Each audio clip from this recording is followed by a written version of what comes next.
comme nous autres chassaka image. La vérité, nous avons un pays à protéger. Nous sommes un sénateur à vie, c'est-à-dire à cause de la fonction musulmane. Si on vous pose des questions, votre village c'est quoi? Vous nous amenez donc à Israël. Vous êtes congolais.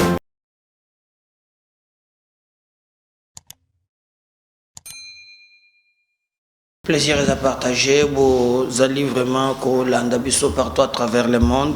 Tout ça, la émission est à Kinshasa. Kinshasa, c'est la capitale de la République démocratique du Congo. Vous avez des milliers de bateaux. Déjà, vous allez ébélé au-delà même. Il y a eu tous allez Kozala. Bientôt, vous allez 14 000 abonnés. Vous allez chaque jour. Vous allez partager nos émissions. Surtout, vous allez fidèles. Merci. Na bandeko nyonso bazali kokomela abiso na pesa klende ina ndeko na ngai ezali yamba yamba na États-Unis. Merci pour na soutien na yo. Nazomona pe ndeko na ngai mususu. Il faut toujours rendre bato na hommage. Voilà, namoni Madame Ndiate Moyambo. Na pession bote, merci pour na souci aux alliés kozala pour na biso, vraiment merci. Mais ayebisinga plus 32, je vois que c'est être Belgique, oui, je vois c'est la Belgique. Na pession bote bisika aux alliés kolanda biso Madame Ndiate Moyambo na pesi ndeko Floribert Mawete yazali na États-Unis, merci pour na soutien. Il y a bateau malamu, bazali, il y a à part bateau mafinga, il y a quand même bateau bazali mutema malamu. Nazali copier ça, merci Natala Kombonaye, ezali Maman Annie Kamouane, oui, merci. Il y a Zali na Paris, merci beaucoup. En tout cas, vous allez ébélé, on va revenir. Vous allez prêt pour nous soutenir, vous êtes prêt pour nous partager l'émission. Merci Mingi, cet amour, vous allez un contrat, vous signez un bino chaque jour, vous allez info, le vrai sens du mot. Vous allez Eliezer Ntambwe. De son côté pe atomboki makambonga na lobaki yao tango na soki na chebo yofo boye bake bozala prêt na kubimisa iloko bokomona ke Eliezer Ntambwe député national élu il y a Kinshasa, mais sur la liste il y a MK il est vraiment se déchaîné toko tala analyse naye lolenge nini ye amoni makambo ango ndenge lekeli. En tout cas tokobeta lisolo naye na makambo ya Madame Munongo Muyambo a telemeli susu abandi ko fustiger pour lui lolenge nini Katumbi ou bien Bahati allait ko s'accaparer na union sacrée. Alors, est-ce qu'il y a une union sacrée? Tokobeta lisolo wana nos forces armées botoli bisika nyonso oyo M23 alingaki atia état-major M23 leli o FARDC alingi kotika biso kimia te boina bakotika bino kimia zamboka na binote. Donc voilà, bref, quelques trois thématiques. Otokosolo nabino mokolo ya lelo. Ce qui s'il vous plaît, ils allaient pour la première fois que vous êtes à la émission Nabiso et le otokosenga yo pardon kendo s'abonner, vraiment abonnez-vous. Si c'est pour la première fois, occupez qu'on partager occupez qu'on liker vraiment et que ça va très bien. Alors, je crois que ndenge to sololi na bino banda lobby na moni pe batu mingi bokomeli ngai par rapport à émission na zalaki na bosolo na politique. En tout cas na réitérer encore notre façon de voir les choses. To fonçaki encore plus loin pour que justice et bongami aya asala par tous les moyens a bengisa mama wana kombo na ye mama wana baso bien que soki munongo soki ndenge nini oyo azali komema discours séparatiste sécessionniste azali comme discours xénophobe oyo vraiment azali kosala makambo oyo ezali malamuté. Alors biso tomonaki que comme tous dans un état de droit et que le seul moyen oyo koki ko permettre que tokende liboso ezali be yango wana bato ba comprendre ki biso na lobaki même d'ailleurs que tozali ko organiser lolenge nini tozwa délégation ya bato tokende malembe komona citoyen mboso pona koyebisa ye ki mayemaleki akoki ko continuer nango bongo te. C'est inexplicable. Ezali makambo mabe to saliwaki déjà prouesse na ye tango azwaki parole pona ko condamner vraiment bizaleli wana, parce que l'acte que nous tous allons poursuivre c'est de vouloir vivre ensemble. Okokite na moya lelo kokende ko tenir ba propos ya bondoki ba propos séparatistes et les kalelo, et puis na bandele lisusu batu mususu ba déplacer débat et comme o bokende ko tonge pa na bino bonani alobi ke to ko tongate. Moi je condamne ces irresponsables, ces inconscients au bazar pembeni ya président lelo. Je sais pas ce qui botoko benga bango banani bazalo kola batumoko balongola bango mayele. La plupart de ces gens là qui ont investir bazana ba bisengo ko détourna kambongo bayemba bango na ba musiciens ya sika les nouveaux riches. Ça moi je condamne. Ça je condamne. Je condamne. Mais pourquoi balingi ba déplacer débat? J'ai vu un type là azo sala ba biloko moko o ndenge zaboye tozotala le lenge makambo ezokende soki tozui ba conseiller, mais le directeur de cabinet ya président de la République Guilé Nyembo Ali Mouswahili ozui premier ministre oyo auti na kota ya Dani Banza. Et je me pose la question, na poids réel ya Dani Banza. Tu sais que dans un bateau musuza la bango, tu te poses la question. Akangami na bango na tina nini? Tu comprends absolument rien. Bon, dis-moi net Dani Banza. Vous avez vu ce qui s'est fait au Katanga? Mais c'est très grave. Au directeur des cabinets président à Katangé. Aujourd'hui, premier ministre Katangé. Ministre, celui qui planifie. Celui qui a un plan. La planification, c'est Ali Katangé. Mais pourquoi vous ramenez le débat dans Bikolo au lieu de la sagesse?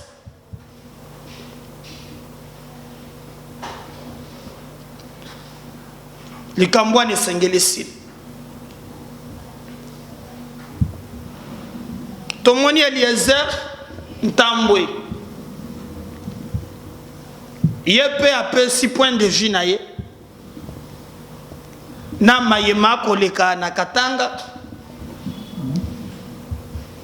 Akangi monokote. Bien que je ne sais pas, jusqu'aujourd'hui, jusqu'au preuve du contraire, Azali naye na liste et ensemble pour Azala qui est lié à AMK.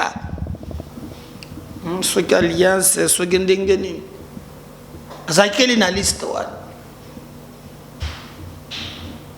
Mais on ne comprend rien. Comment hier, malgré Manso Aleki, à Monique et Leki, et il s'est prononcé. Ce siko tango bokolanda ye bokomona ke makambo ngana lobaki tango na chaki oza jumelle prophétique siko na beti boye namona kasima bomona makambo ngana betaki jumelle sirki ya bula na mayo ya koloba. Vous comprendrez que complot ezali makambo ya ndenge na ndenge ezali. Mais le plus important eza lo ndenge nini tozali komemana pour que toi atteindre objectif na biso. Oui, c'est le plus important. Comment toko kendaka malembe pour que toi atteindre objectif. Tozalaka na mboka te o to fandaka ensemble to sololaka ensemble oyo la musile biso débat moko ezanga mutuna makolo et au lieu même ya koluka apaisement kolukata lolenge ya kosengata pardon kolobaki non tokoki ata kobongisa et lui asale sukunzembo mususu azoyemba katangani yetu katangani yetu katangani yetu. Je peux un peu lui répondre. Nani a piège Kamine. Nani a piège Kamine. Tango bazolo ba ete bakote ka carré minier moko na tongo na 100 000 na 18 heures le même carré minier ba revendre ango na 1 million de dollars. Qui vendait ça? Le Kassaïen? Hein, Mamoy? Qui vendait ça, le Kassaïen? Carré minier toyoki na mboka oyo que au moni na tongo bazui carré minier bateki ango 100 000 les mêmes carrés miniers où vous prétendez être Yabakatangé et que vous allez revendre le soir à 1 million même 10 millions de dollars. Le cas ça y est. Lorsque ngoyi mulunda oyo telemaki na ye mamoyo bosale mabogo boy Katumbi président na yo boyo za ligue des femmes ngoyi mulunda bo telemi na yo bochema bogo boy. Mais ngoyi mulunda t'a dit so yoka ki bien te que bosala ki na bangomba moko ya ba minéraux que vous pouvez même exploiter pendant 40 ans, mais dans votre méchanceté, vous avez exploité en 3 ans. Il disait à Kuna Matata, ce n'est qu'à ça y est. Hein, madame? C'est le cas ça y est. Lorsqu'on parle de la gestion opaque Yabakare minier avec Albert Youma, où est-ce que tu as vu les Kassaïens? Mobutu vous a laissé combien de mines? Najekamine. Quand vous, le soi-disant Katangé, vous avez pouvoir, l'olenge nini beaucoup taki, Jekamine, départ Nabino, Jekamine est traîné à combien de mines? Mais on parle de quoi, mon Dieu? Lorsque Nazo tout le mouton Moussous, Mouyambo Jean-Claude, Bakangaye batena makala jusqu'à ce que le col gonflé. Babouya a soin de santé. Qui était au pouvoir? Il a protégé les Katangais. Ton chef. On m'a piqué une piqûre. Ah, on a le Bumbaché. Qui était au pouvoir? Bazoni na Salomon, image les authentique. Oh, yo azomo na Congo le Kolakana. Qui était au pouvoir? Aluka ko tata avion yaba kilo à moyen place exact. Pourquoi vous voulez nous amener un débat moko et puis Kamitatu oh il fallait chata Kimia et il revient encore soutenir de tels propos. D'ailleurs moi je pense que sur le ministère de l'Intérieur Azalaki Bamboga Nabiso na complaisance et Sengelo ko suspendre parti politique ensemble pour la République. C'était un parti séparatiste. Nous là, n'a eu un exemple depuis Mokoloan. Moi, ma femme est au Congo. Au Congo central, c'est pas chez moi. Et puis quand vous construisez chez vous, un élu du peuple qui viole délibérément la Constitution, honte à toi, la justice. Et Sengeli Salamoussala Nango. Nous ne pouvons pas rester là, être manipulés par un groupe de gens où ils allaient vraiment sonner. Suivons ce que Eliezer a dit. On va revenir juste après pour continuer. Nabino. Merci. Bozon dit que Yaza Katangé, Aza Congolais. Mais les Kassaïens, Aza Katiko vivre na Katangate. La raison est ailleurs. Na Kotanga, autant de personnes na Katanga qui n'ont rien à voir avec les Congo. Mais Baya Kozwa quand même nationalité. Mais bon, dimi bang. Mais pour les Kassaïens, pour vous, et nous connaissons le double jeu qui s'est fait. C'est le gouverneur Katangé, Jacques Kaboula Katwe, qui prend une décision, je ne sais pas, il y a Kokanga siège, il y a une affaire, un parti à majorité, il y a Katangé. Oyo, Kitungwa qui était ministre provincial, Azalikuna. Nabana Yatung. Et quand on prend cette lettre, qui n'est pas venu de Félix, Félix n'a pas placé un Kassaïen, son frère. Entre les Katangais et Bozali. Bozali marche. Nous avons compris le vrai destinataire du message. Tomoni Sika mon côté Bino Kotumba, photo ya Kabula. Ce sont les effigies du chef de l'État. Yango zomo na Kassaïen wazo salaka analyse sous émotion, ngai nazo kamwa Bino. Vous ne prenez même pas le temps de réfléchir, d'analyser pour nakoya kopé sa makambo. Le chef a tout donné au Katanga. Le directeur de cabinet, Katangé, Gilanyembo. Le premier ministre, Sama Lukonde, Katangé, proposé par qui? Un autre homme fort qui nous a promis ciel et terre, Dani Banza. Tangu makamwane zo salema, Dani Banza est à Lubumbashi. Si le leadership ango bolaka qui chef de l'État, ya Katanga Bozanango. Incapable de stabiliser la situation et de maîtriser ce qui arrive maintenant. Les leçons qui te lobby ba homme fort ya régime ya Félix. Ezabiso batambweta. Biso tozo tala makamwango lokola mbishi aquarium. Et le leadership et tout ce que vous avez promis au président. Ça m'étonne, bao bazana présidence, bazo nimbaka. Tous les services bazo nimba, bazo zela ceux qui me s'étamou à lobby, ba financer pour que ba finga kabiso. Le message est clair. Je suis en train de soupçonner une complicité pour se venger contre les chefs de l'État et les Kassaïens. C'est lui qui a pris la décision, il est gouverneur. Katangé, Jacques Kaboula. Est-ce que vous pouvez me dire concrètement, dans la prestation du gouverneur Yao Katang, Jacques Kaboula, Nini Azali ko apporter les chefs de l'État pour que Katangé va se peler dans chef de l'État? Boyeb Sangay, Nini Azosala. Nini Azosala. À part Nenge Bozawa na muto akeya $100 ou $200, ainsi de suite. Moi, si je ne parle pas, je connais les Katanga Ngaitam. Il n'y a pas le plus Katangé que moi là-bas, muto akolo bananga azate. Bazo sagana batu, bazo sagana bam. Ezaba bisote. Oko betanga Katanga nenite. Peut-être kingana ebi Katanga koleka yo. Nini le gouverneur ya o Katanga zo sala. Pona kosunga que chef de l'État réussir mandat naye, ba Katangé ba sepela naye. Je vais poser la même question pour Sama. Nini le premier ministre qui est Katangé Sama Lukonde, azo sala pour que ses frères badèrent la vision du chef de l'État sans flatterie. Et qu'est-ce qui arrive au Katanga là-bas?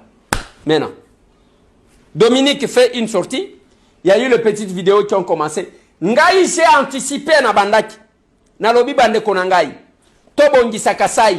Parce que quelque chose risque d'arriver là où nos frères sont en train de se rendre. J'ai été traité de tous les mots. Tellement que les gens ne voient que là.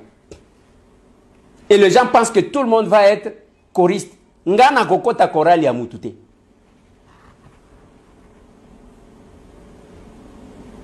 Les hommes forts de ce régime, même Nengen Zoloba Awa, ils peuvent me faire du mal, ils peuvent me bloquer. Nengen Zoloba Awa, Oyo Nazo touché Oyo. Bako Sali Langa Mabe, Bako Sali Sanga Mabe, toujours pas ce régime que nous défendons. C'est la grande Zembo Mamout.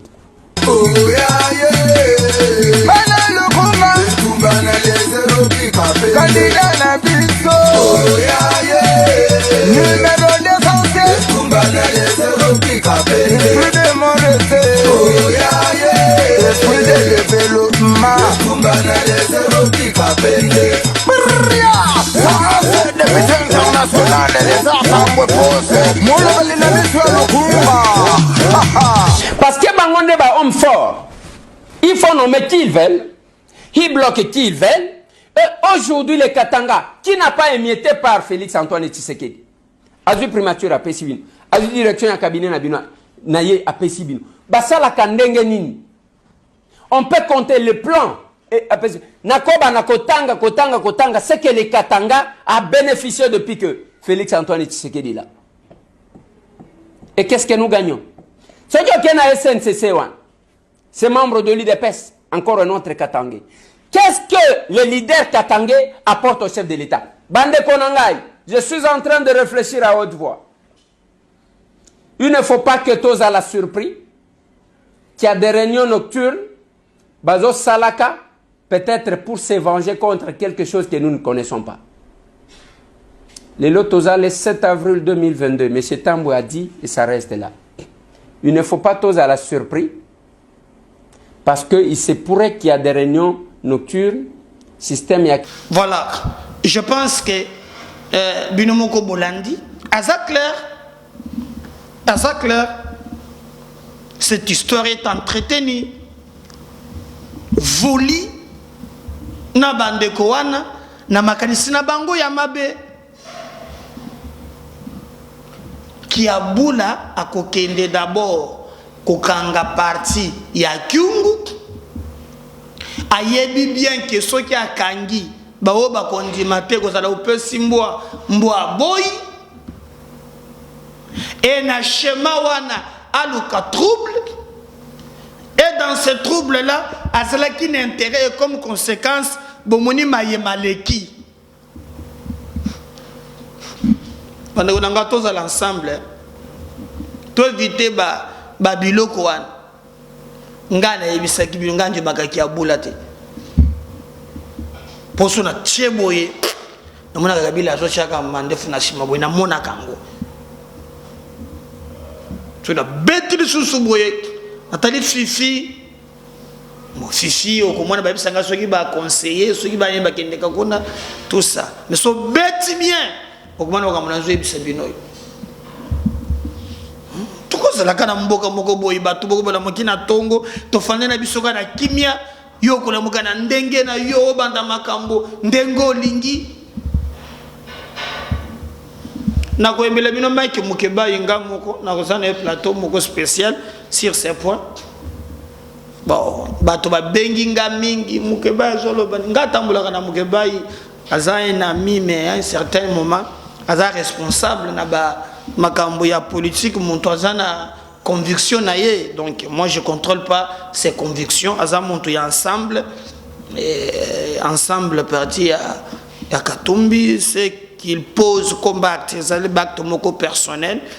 Bon ça fait longtemps to lekisi mais uniquement pour les kambo oyo. Moi je pense que na kozala obligé na yambela binoye poto solo la naye atali sabiso ligne oyo parti na bango et pesi tout le monde a vraiment kotala ce qui ndenge nini mboke ko kende liboso mais congolais bisika nyonso tozali totika makambo ya haine totika makambo ya tribalisme totika makambo ya régionalisme to bonde la Congo pona mayele d'ailleurs abbé Blaise Kanda lobi loba visuellement gêché On marche dans ta bouche. Est-ce que je n'ai pas compris comment dans le vidéo. Je suis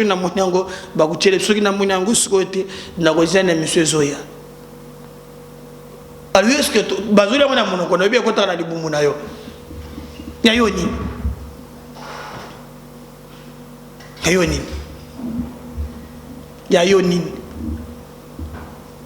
divisé. Moi je pense que Katangé, Kassayen, on n'a aucun problème. Bakongo Bona, on n'a aucun problème. Mais était y a peu Bino Bozali Pembe il y a président. Bino Bozali Pembe il y a président. Bino Bozali Pembe il y a président. Était y a Bino. Je parlais du Kaba par exemple, il y a Makambo, il y a Kassai oriental. 32 bazo tripotaka Makambo. Ah bah kufinga ka bato bozo yokate.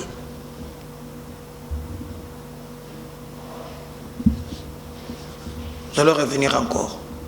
Parce que des fois ça énerve. Ça fait très mal et ça choque. Mais il y a beaucoup d'inconscients. Bato bazali komona kaka ba calcul na bango. Bazo mon intérêt à peuple te. Zamba ko s'en charger na bin. Merci de nous faire confiance.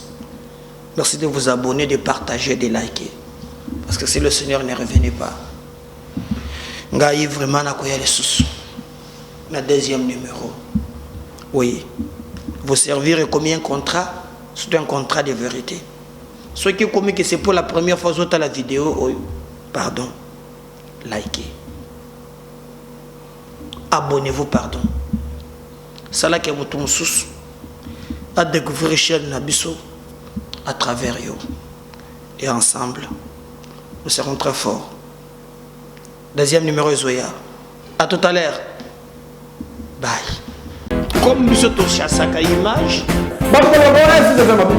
la vérité, Nous avons un pays à protéger.